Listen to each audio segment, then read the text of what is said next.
భాషా భాగాలు: నామవాచకం, సర్వనామం, విశేషణం, క్రియ, అవ్యయం. నామవాచకం పేర్లను తెలిపేది నామవాచకం.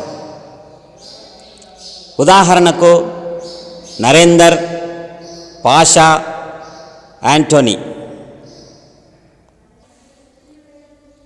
సర్వనామం పేర్లకు బదులుగా వాడేది.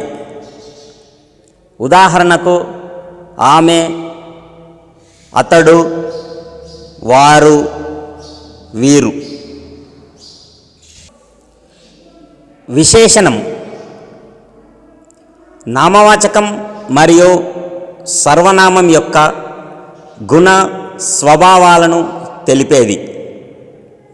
ఉదాహరణకు తెల్లగా, లావుగా.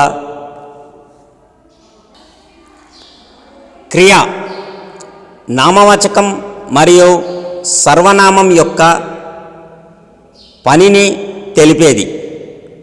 ఉదాహరణకు తిన్నాడు, చదివాడు. అవ్యయం